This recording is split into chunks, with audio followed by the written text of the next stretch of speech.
तो घर में झगड़ा हो जाए तो उस समय कोई एक तो धीरज धरो, लेकिन उस समय सोचेगा, बाबू क्या कहते थे, तू भी रानी मैं भी रानी। हाँ, आपको तो सब आ गया है। कौन भरेगा घर का पानी। तो ये लड़ाइयाँ इसीलिए तो होती हैं, और किस लिए होती हैं। आज मुझे किसी ने संदेश करवाया कि बहन जी हमारे घर में महीने में एक बार लड़ाई होती है, पर ऐसी होती है कि आर पार पड़ोसी भी हमसे डर जाता है कि इनके घर में क्या हो रहा है। तो ऐसी कभी लड़ाइयाँ हो ना तो मन खराब हो जाता है। फिर शाम को माला करने बैठो तो भजन में भी मन नहीं लगता है, आंखें गीली हो जाती हैं, मन खराब हो जाता है, लगता है ये क्या हो गया, आज किसने ज़्यादा बोल दिया, अरे मुझे ऐसा नहीं बोलना चाहिए था, अरे इसको ऐसा नहीं करना चाहिए था। फिर वो बाद में समझ में आता है, क्योंकि हमारा अभ्यास जो है वो भी 100% परिपक्व नहीं है। हम पूर्णतः समत्व योग को प्राप्त नहीं है। इसीलिए लड़ाई होने के बाद समझ में आता है, फिर 2-3 दिन लगते हैं। लेकिन उस समय कोशिश करनी चाहिए कि थोड़ा चुप रह जाना चाहिए। सबसे अच्छी चुप, बोलो, सबसे अच्छी चुप। जो अक्लमंद होगा, समझदार होगा, वो उस समय थोड़ा चुप रह जाएगा। और ये बात तो आप समझ लो, जलती हुई आग में कोई घी डालेगा तो आग भड़कने वाली है, बुझने वाली नहीं है। पर कोई चुप रह जाए, अपना कमरा बंद करके जाके बैठ जाए, मंदिर में जाके बैठ जाए, घर के नीचे टहल के आ जाए, थोड़ी देर आश्रम चला जाए, नज़दीक हो तो कोई सेवा में चला जाए, पूज्य बापू जी का सत्संग लगा के बैठ जाए, थोड़ी देर मौन धारण कर ले, कुछ तो करना पड़ेगा। हाँ, घर के जो पोछा लगाओ उसमें गौ जरण डालो, वो बहुत अच्छा बात है, वो नुस्खा है, एक उपाय है। घर के चारों दिशाओं में, घर के स्नान घर में, रसोई घर में, जितने भी कक्ष हैं उसमें कांच की कटोरियों में साबुत नमक रखो। समुद्री नमक समझते हैं, वो मोटा नमक आता है, 1 रुपये 2 रुपये किलो, वो भर के रखो। तो सोमवार को प्रथम दिन होगा तो सोमवार को भर के रख दो।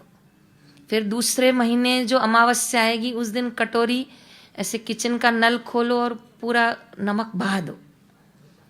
सबसे ज़्यादा नकारात्मक ऊर्जा खींचता है तो वो नमक है।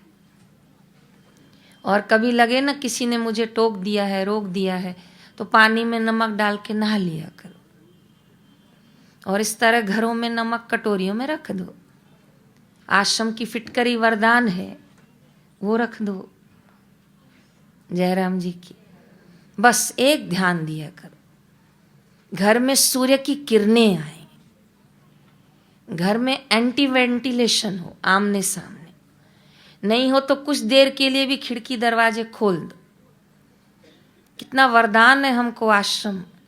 गोबर के कंडे हमको तैयार मिलते हैं, धूप हमको तैयार मिलता है, थोड़ा कपूर डालो, धूप डालो, यहाँ कितना अच्छा धूप होता है, थोड़ा घी डाल दो और घर के 4-5 कक्षों में सब में खूब धूप करो जयराम जी की।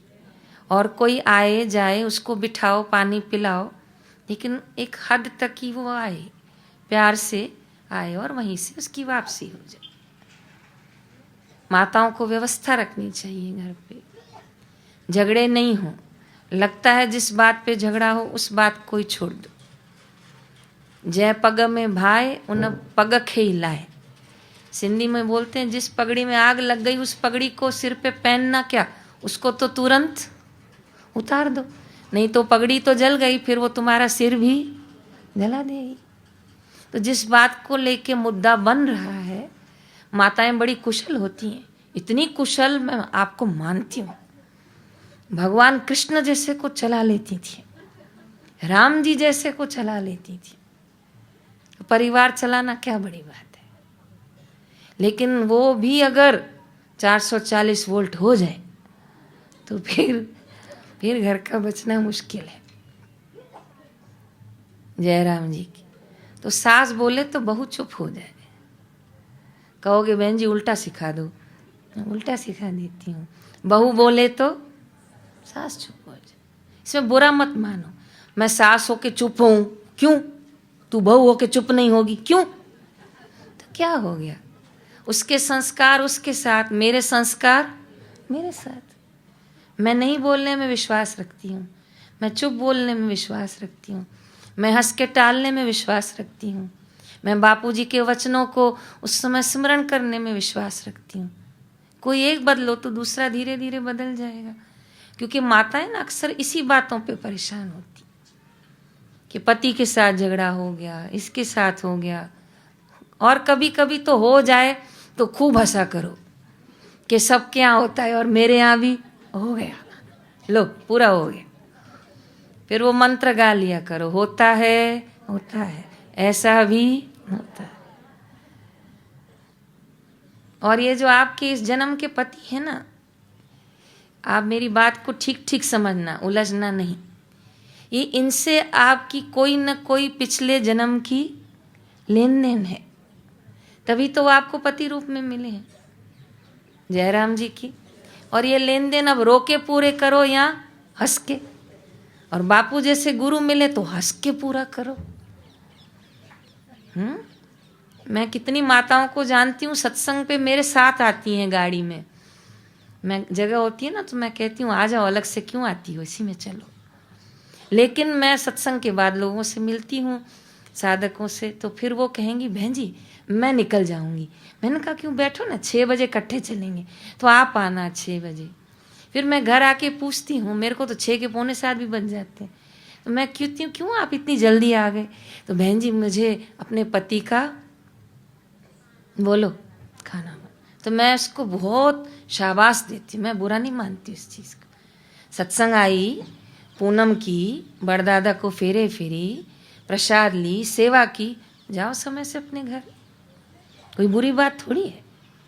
5 बजे पहुंचना, 6 बजे उनको भोजन देना, बिल्कुल वो आपको मना नहीं कर रहे हैं, वो आपको रोक नहीं रहे हैं, तो फिर आप उनके अनुकूल हो जाओ। यही गृहस्थी माई का कर्तव्य है। क्योंकि वाद विवाद से तो आज तक न किसी को कुछ मिला है न किसी को कुछ मिलेगा। पानी को बिलो ना हो तो बिलो के देख लो, उससे कभी मक्खन निकला नहीं है। मक्खन तो दूध दही से ही निकलता है।